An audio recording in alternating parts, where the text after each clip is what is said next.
All right, so I need your honest opinion. Do you feel like these are too many polka dots? Because I really like this, and I feel like this is a good look for me. It's fine. I said something about the polka dots. I was talking to the camera. Oh.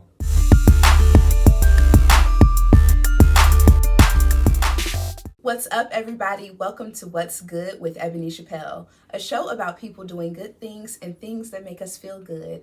I am Ebony Chappelle. If you tuned in last time, I hope that you enjoyed my conversation with Eunice Trotter, who is just an incredible asset to our community as a historian and someone that has really spent their life trying to tell the story about Black people in Indiana. So be sure to check out her book, Black in Indiana.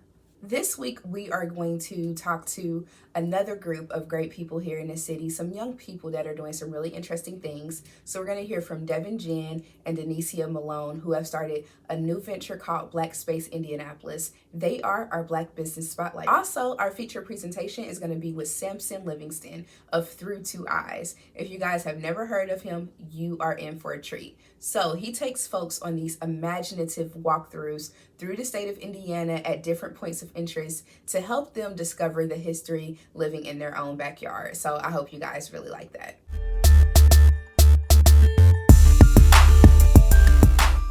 All right, so my random thoughts. Right now, I've been thinking a lot about the fact that we are coming up on nearly a year of living in quarantine.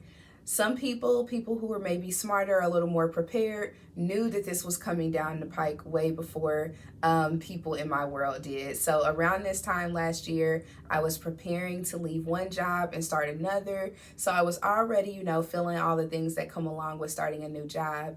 And then out of nowhere, I walk in and all the things I had planned to work on for the last month of that job quickly went away because of this new thing called coronavirus that we were living through. So I saw not only my work calendar, be torn to shreds, but also just my life in general. So many things were different, having to talk to my grandparents through a screen door, and so much has happened over this year. So I've been spending a lot of time just thinking about that and thinking about some of the memories. And, one of the things that helps keep me grounded is trying to establish some sense of balance, being a person that works from home. So I'm really excited that the weather is starting to break. So now it's springtime, and there are so many things that you can enjoy right here in the city during the springtime that are COVID safe and pocket friendly. So here are my top 3 things to enjoy this season. Number 1, pocket parks. So if you've never heard of it, pocket parks are these little small enclaves hidden in a community as just an area to enjoy some peace and quiet. So when I used to live in Heron Morton Place or Old North Side, whichever way you call it, off Delaware, I would walk through the neighborhood sometimes, and I was excited to discover these pocket parks. Nobody else was in the park, so I grabbed a bag of popcorn, I listened to a podcast, and just really, really enjoyed myself. And I even wrote a blog about it. I had a Tumblr that is now kind of defunct. I don't really update it the way I should. It's called Indie Urban Warrior, and I will put a link to that in the comments so you can learn more about pocket parks here in the city. Enjoying the sun is so important, especially the sunset. I mean, what is more spectacular than that? We have a great skyline here in the city, and it's just a cool thing to experience. So there are many places that you can see the sunset, but my absolute favorite is Highland Park. It is beautiful. The times that I've been there during, quarantine or whatever, there weren't a lot of people there, so you're able to effectively socially distance and just enjoy the cool spring air and see the sunset. So you want to be sure to grab a blanket, grab some snacks. I almost want to say a bottle of wine, but I feel like that might be illegal, so don't do that. But yeah, it's just a cool thing to enjoy. You can take your pets if they're well behaved. My pet is not, so she will not be joining me. Opal doesn't like being outside, so I don't get to really take advantage of that. But it's a place that you can take the kids, you can take your significant other if you want to be romantic, but it's just a cool thing to enjoy. So that would be my number 2. If you're like me and you're working from home now, you are bombarded with Zoom meetings all the time. When I tell you guys, I'm grateful for Zoom because otherwise, we really had to think about how to work, and Zoom just provided the easiest way to do that. But it gets really old after a while. One of my suggestions is to look at your calendar and figure out which one of those Zoom meetings can be taken away from your desk, whether you have a desk set up at home or you're working from the couch or whatever it is you're doing. But figure out which one of those Zoom meetings you can take outside. It is a game changer. I don't get to do it all the time, but when I do, it's awesome. Even a better step is to turn it into a phone call, because no matter how accommodating people are and how nice they are, we all know that they are judging your ass if you turn your camera off. It's just obvious. People always have questions when you don't have your camera on Zoom, Microsoft Teams, or whatever it is that you're using. So that is my third tip for ways to enjoy the springtime here in the city.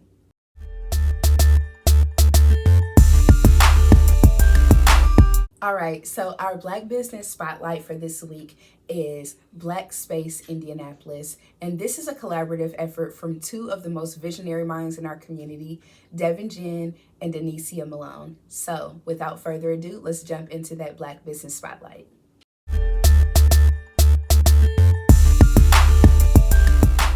My name is Devin Ginn. I work full-time at the Madam Walker Legacy Center as their visual art and entertainment curator.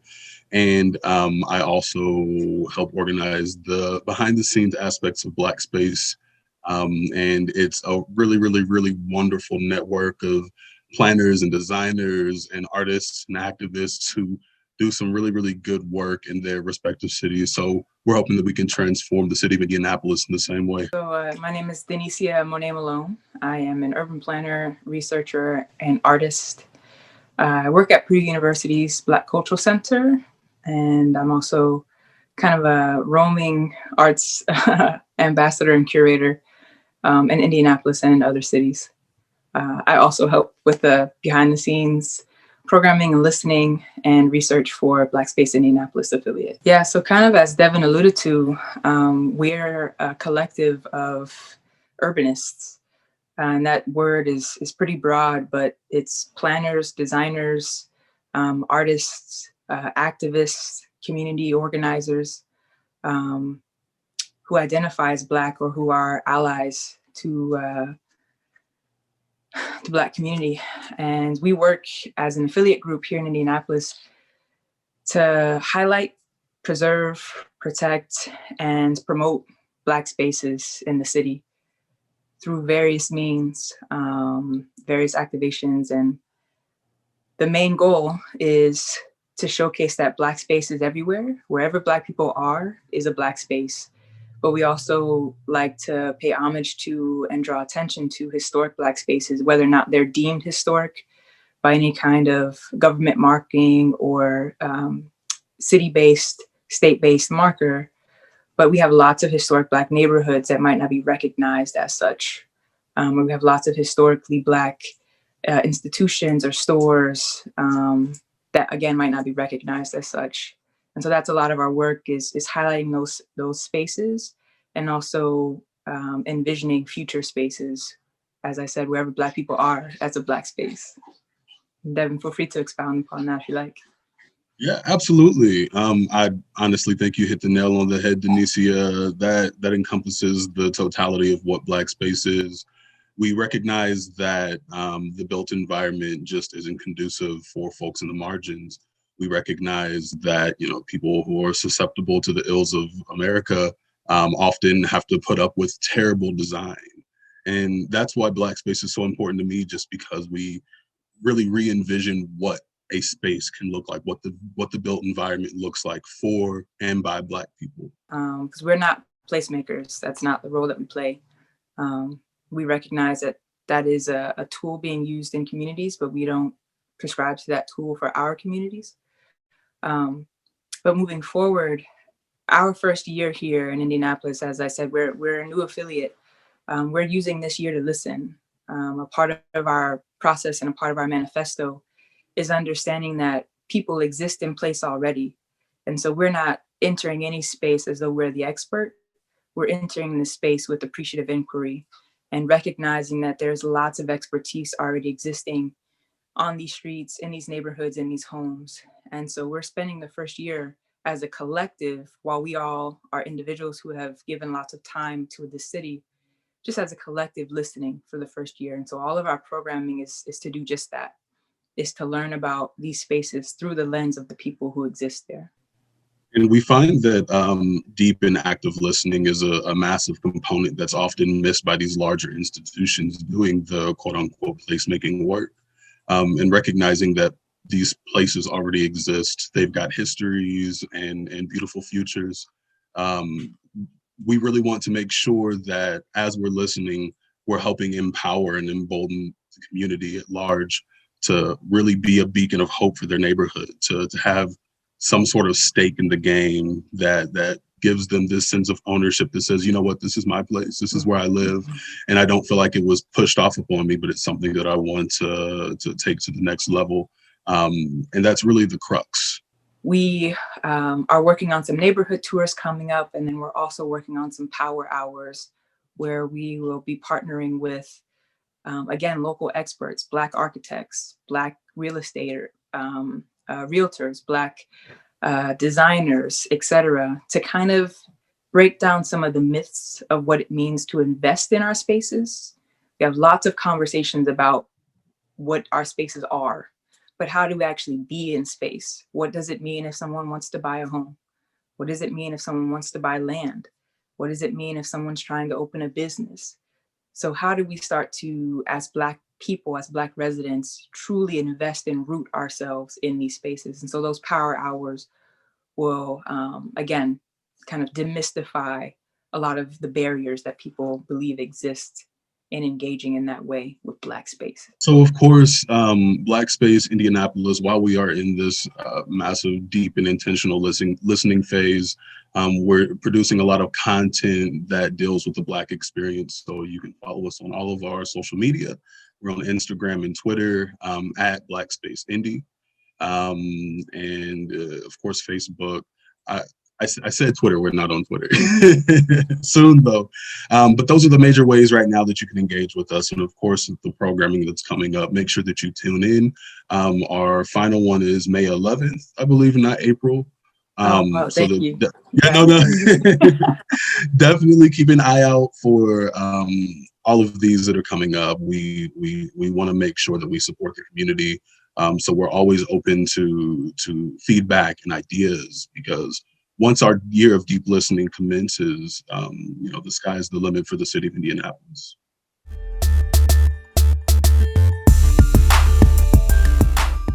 Thank you, Devin and Denicia. I am so excited about the things that you all are working on and look forward to seeing the future. Earlier in the show, I told you guys about Through Two Eyes, which is a creative endeavor by Sampson Levingston. So Sampson is just all around amazing. I remember the first time I saw him on social media, I was like, who is this cool young Black guy going around the state of Indiana? You know, as somebody that grew up here, there are so many parts of the state that we didn't really spend a lot of time exploring for safety purposes. You know, it's generational. You learn throughout the years that there are just certain places that you're not necessarily welcomed.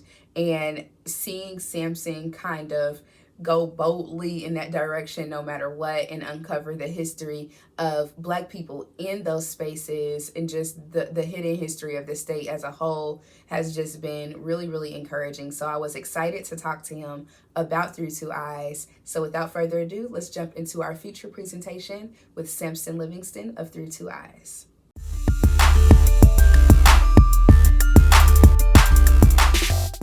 Well, thank you, Sampson, for being on the show. How are you doing today? Good. How are you? I'm doing pretty good. So tell us about Through Two Eyes and how they got started. No problem. It's really it's been my platform to express kind of how I see the world around me and kind of how I gain that perspective.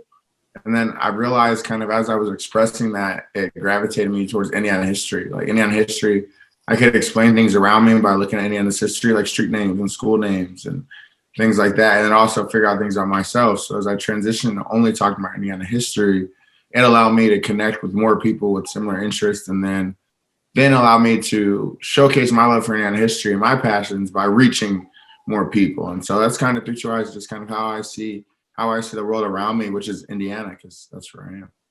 Awesome. One of the things that really stuck out to me when I saw your business and you doing the tours along Indiana Avenue, et Mhm. cetera, was that a lot of people outside of the state, they don't believe that Black people exist here. Have Yeah. you heard that?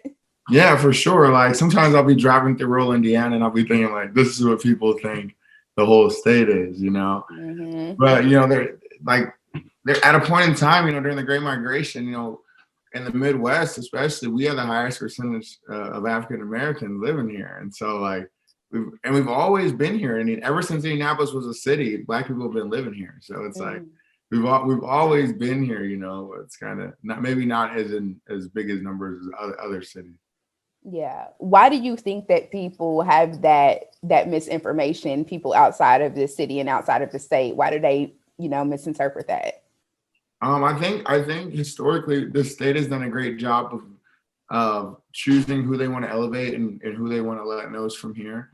So like, we have great musicians and athletes and educators and politicians that are from Indiana that aren't as greatly celebrated as maybe they should have been, or their voices were quieted. And so as people, leave Indiana and they don't feel, and they don't, they're not proud to even talk about where they're from in instances, then you'll even forget, like, wait, all this stuff is happening in Indiana. All these people have ties to Indiana. And so I think it's just like a national perception of the Midwest as well.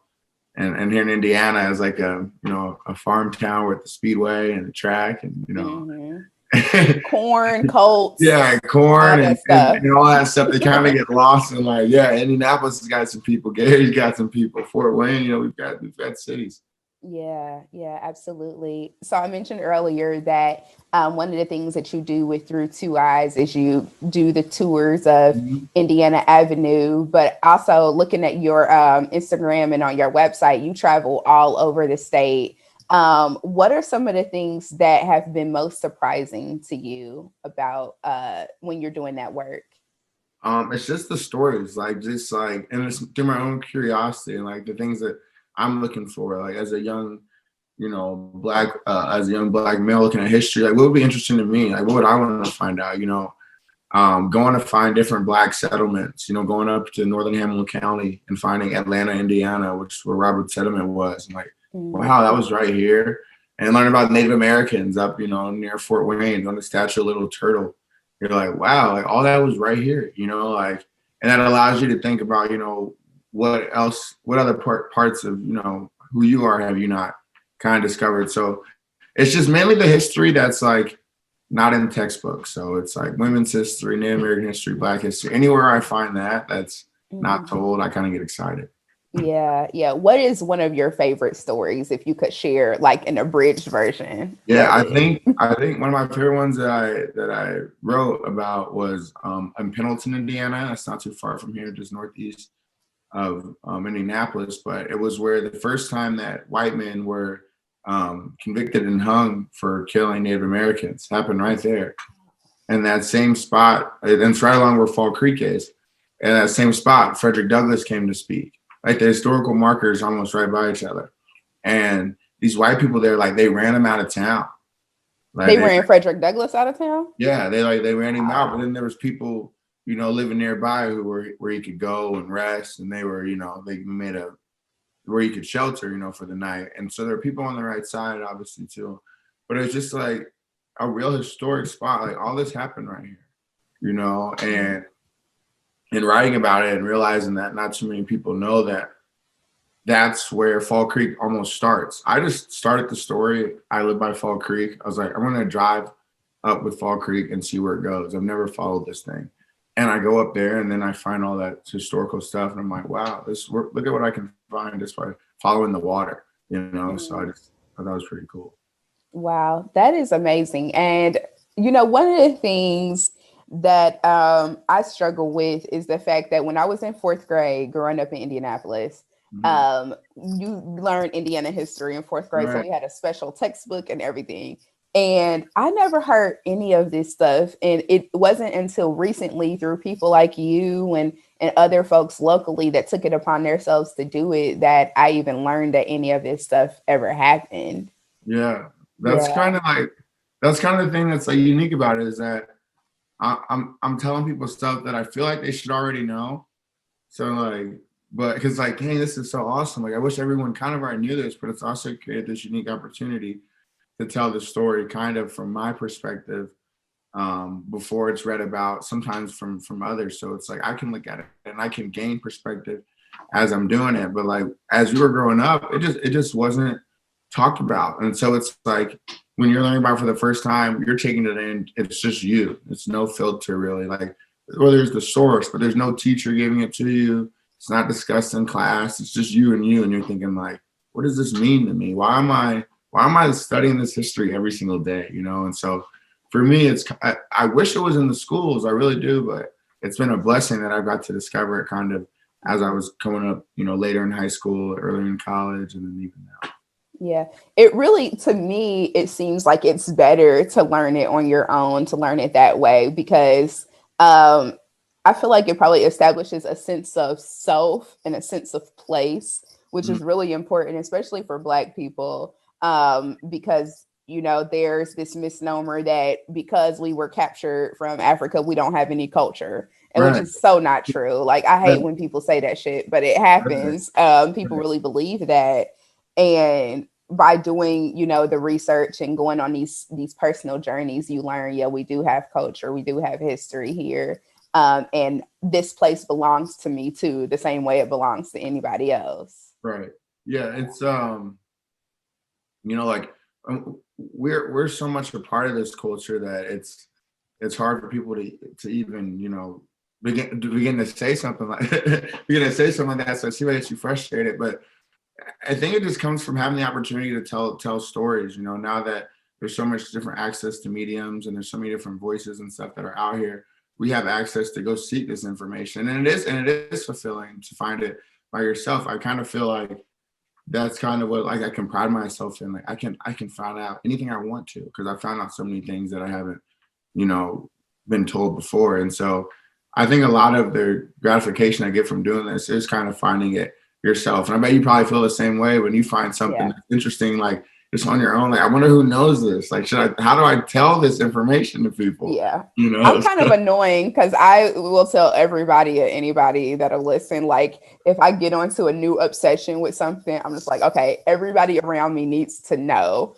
about this thing. And it could be so random. Like the other day, and this is really off topic, Yeah, but that's fine. the other day I was out and the movie Ferris Bueller's Day Off was on TV. And Mm, I had learned years ago about this fan theory for Ferris Bueller's Day Off that connects it to the movie Fight Club. So okay. every time the movie's on or it even comes up in conversation, I'm just like, did you know that there's a theory about, you know, Ferris Bueller's Day Off? And long story Yeah. short, the theory is that everything that happened in the movie was a figment of Cameron's imagination. And Ferris Bueller. And Yeah. read that a day off. Okay. Yeah, Yeah, I'm gonna have to because go watch. I'm gonna have to go watch the explanation. yeah, you should, All and you can right. just hit me up later and let me know what you think. All right. But yeah, so I'm one of those people, like I just can't help but to tell everybody. I'm like, oh my God, did you know this thing? You know, Yeah. because it's exciting, and you know, especially if it's something that you already love, like having a love for your hometown, Yeah. learning all these hidden things about it. And it's like, okay, this is just something I need to tell the world. Uh, Right. yeah. So to switch gears a little bit, before you started, I don't know, was it before you started Through Two Eyes that you worked at White River State Park? I started working at White River a couple months before I kind of like started with the Future Eyes, like kind of started with it, and then it's kind of going on simultaneously, but not as obviously aggressively as it is now. Yeah. And we have a mutual friend that was doing some Facebook stalking, and Yeah.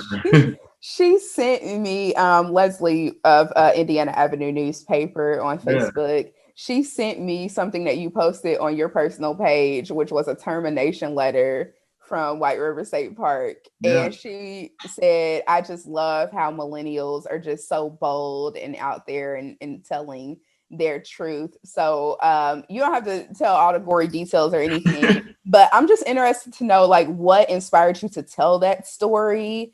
Yeah. And why do you feel so positive about it? Because some people feel down about being let go from a job, like it's the worst thing in the world. Yeah. I feel like there's a lot of like self worth that you gotta feel like you have to like where your skills, you feel like they're valuable, you just don't know exactly maybe who's gonna value them or how to get people to understand that. And so there's a lot of things that I've always kind of wanted to do when I was working for the park that I kind of couldn't do it really my way. And after a while, I'd be kind of because it would be I'd have different ideas and fun things I want to do and kind of use my energy around. I didn't like spend my time in the office, And after a while, it was just kind of a little push and pull thing. And I knew that like my spirit and my energy and my skill set, is extremely valuable. Like I just never doubted that. And so you get frustrated and get upset because you may not have done things, you may not have met expectations one way or another, but you know that in your head, like, I'm fine. Like, I've learned so much stuff here from these people, that have just now released me, that just adds to my skill set. And so you kind of just leave kind of with like what now? I'm sure I know there's stuff I can do. It's just what will I do? And that kind of was just like a wake up call to me because as someone who had always, played sports and always been, told you're good, you're doing great, great job, everything right on schedule. Then to be told, hey, we'd be better off without you, essentially, it's like, whoa, really? Like, no, Yeah. no one's ever said that to me. No one's ever, that hasn't happened, like we'd be better off moving forward without you. And it's just like, I think the same then. Like if that's then I guess I gotta be better. Clearly, then I'll be better off the other way. And so it's just kind of like it makes you think like, okay, so I have to show it. If I have to show people that I must not have been doing a good job of showing that. If people can't see that, I gotta be around people that can. Mm-hmm. Yeah, I identify with that so heavy because I have been let go from jobs. I have left the jobs when I felt like the hammer was coming down. I'm like, all right, I just need to go ahead and remove myself from the situation. Because honestly, like when you have a deep passion and when you feel like your energy is better used elsewhere, it shows. It shows. Your energy, like you just like, I was recently doing some PR social media stuff and I sent an email to the person I was working for. I was like, I don't really have like the desire to do this right now. And it wasn't like to say I'm not going to do it. It was just like I don't want to do it if there's anyone else that wants the project, so I don't have the desire to do it. And then that was just perceived so negatively that I was let go from that little project. And it was just like, if I can't communicate that I don't want to do something and my energy, I can't really spend it here. You have to give me a reason why, or, then it's like my energy's got to be used elsewhere. Yeah. One of the, and you can correct me if I'm wrong, but I'm picking up on that you are more like of a spiritually minded person, maybe more energy driven. Yeah, for sure. Doesn't really match up in like a black and white, like business type of world. Like, how do you even navigate that? Because I struggle with it personally. No, it's tough. Like, and I try to like let people know. It's hard to let people know that like you can kind of do both, but to understand, like I could come on some, like interviews like a shoot and stuff if I wanted to, like dress up, do things, but like so I have to wear my hat and my jacket and my hawk necklace, like little things like that. It's just like it's not ever too serious, but like whatever I'm going to talk about is going to be very serious. So don't get that misconstrued about like anyone. Like I want to do that for everyone. Everyone can. One of my buddies, one of my best friends, like when we were in college, he said, like, why do people wear suits all the time? Business people. And first I'm like, why? What do you mean? Like, that's dumb. I was a business major. So I'm like, are you just mad because I have to dress up? And I'm like, I'm like, yeah, what's going on? Why can't we just see people? So it's like when you have, when you're not going necessarily by the book all the time, it's hard to to communicate to people that you can still operate that way. And I think that that's what gets lost. Like on my profile pictures, like on like LinkedIn and on like different headshots I send in, I don't ever send in like a, a professional headshot, because I want whoever's on the other end to know that this lighthearted guy, this energetic guy is still right here next to these guys in suits. So like you'll be able to figure it out too. So this year has started out really freaking crazy, especially for history, as far as history is concerned. What are your thoughts? I think people are aware, like they're socially aware, which I guess is a step in the right direction. And so if it's cool to be supporting Black lives, I can't be upset with that. If it's trendy to be endorsing and uplifting Black voices, so many more people are going to get opportunities because of that. And regardless of if people truly understand why, or if they just realize this company likes Black people, so we got to do it now too. Then slowly more people get opportunities and chances to showcase what they can do. And so like as we're living through this historical time, it's a lot of people to see like what's really been going on. Like everyone can see things real quickly. Like and I think how history repeats itself, because none of it's new to us, but it's not brand new. Yeah, like people are like, oh my goodness, what's happening? Like, what do you mean? Like, this is always happening. Like they go in there and they just go in there and kill people and then it's over with. Like what? Like look it up. I had this conversation, and it's rewarding, I think, historically, to have those conversations with your friends who you like really win over like instantly. And you can see the things they post change after they talk to you. Instantly. They're like, you see them sharing stuff. Hey, have you seen this documentary? I'm like, yeah, I've seen it. I don't need to watch it. You need to, you keep watching stuff. Exactly. Like, I've had that conversation with people, especially, in certain professional environments. They're like, oh, Ebony, what about this thing? And I'm like, I live it. You're new to it. So you should immerse yourself. You should really read this book. I'm like, I'm in it. Yeah. Yeah, for sure. Do you think, you mentioned about, it being trendy or being cool for certain like companies and organizations to care about Black people, Black lives, Black history, etc. Do you think, even if we're able to, glean something from it, do you think that it's sustainable? Like how far can this really go? I think it's given the more access you get, I think it just allows people to see kind of what's been going on. They're giving people these platforms, and then if I always think, what are people on the other end who are sick of this thinking? Now it's just a part of their lives. It's just like anything that like people who are uncomfortable with have to get used to. I know like maybe people who are not comfortable with seeing mixed race families on their TV. Well, that's what the world looks like. So you either turn off the TV and disappear, or just get used to things. And so the more that people see Black voices uplifted, the more that they see. I know one of my friends posted he was mad. Now ESPN talks about politics. Like, God, okay. Like, obviously you missed this because you've been watching ESPN for 20 years. So I guess you didn't see the other channels. So now it's here. Like the more that you just get used to that, get used to the players speaking out and still playing the game, and your life's still going on. And I think it just kind of, as it's becoming trendy, it's becoming part of the norm, which I think is a good thing. Yeah, I agree. I think it's a good thing too.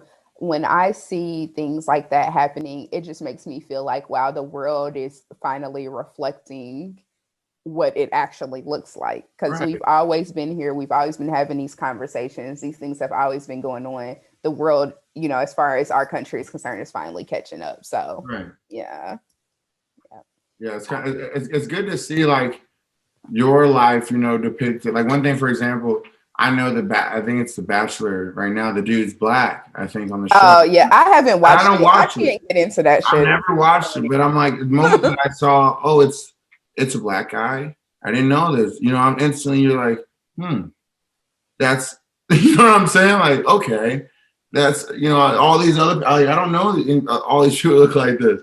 Where do people look like me? And any representation anywhere, for any example, you're just like, nice, even if it's just because it's good to see. And then Mhm. it's good to see. Yeah, absolutely. Especially when it comes to helping people that are ignorant understand that we're human and Right, live and breathe and do all the same shit that they do. Well, maybe right. not Yeah, all the same shit, yeah, because but it's like, yeah, people are mad, and they're yeah. watching the show like, oh, I guess it's no big deal. Like, duh, it's not a big deal. It's Hmm. never been a big. No one thinks it's a big deal, but racist people. You know what Exactly. I'm saying? Like, so that's kind of what's neat. Yeah, yeah. So thank you so much for spending some time with me today, talking about all the amazing things that you have going on. How can people keep up with you and learn more about Through Two Eyes? For sure. Just on all social media, through2eyes.com. So THROUGH, the number two, EYES. So through, spell out the word through, the number two, and then eyes.com. That's where I post all my walk and talk stuff, all of my articles, all my videos. Like, I'm always sharing Indiana history. I post a fact of the day every day on social media about some place in Indiana. So Southern Sunday, middle of the map Monday, top of the map Tuesday, wisdom on Wednesday, I'll share a quote. So all that stuff, I'm always talking about Indiana history. And it's all on through2eyes.com.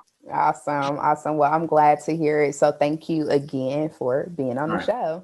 show. I wanted to add too, before I got on here, I kind of meant to talk about this a little bit though. I watched your little segment that you did with Chief Taylor and on WFYI. I went on your website, Oh and yeah. I was like, let me see, she sort of speaks to some things like ideal where she's at, and I'm like, I really liked how you kind of like you kept presenting new ideas and kind of challenging that too. So I continue. I appreciate what you've done for the community as far as giving people like me a voice. I'm watching that panel and I'm like, she's speaking for me. She's asking the things that I would ask, and she's giving the response that I would give. So as you use your platform, I appreciate, and we're all thankful that you are uplifting voices like ours too. Thank you. I appreciate that more than you know, because it's so not easy. So not easy, but I know that it's necessary. So For sure. yeah. Awesome. Well, thank you. I hope you have a great rest of the day. All right, thank you. And You I'll too. see you in the spring when it gets Yeah. warm. 'Cause I ain't All doing right, that that's cold fine. walking. All All right. right. Bye. Bye.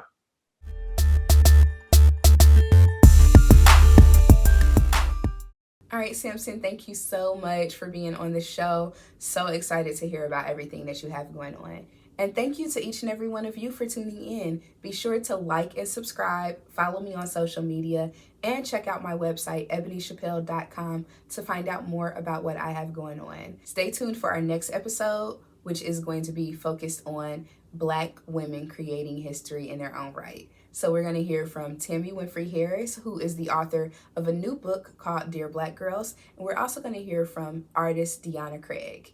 So be sure to tune in and find out more. Thank you again for listening. Have a great day and a positive life. Peace.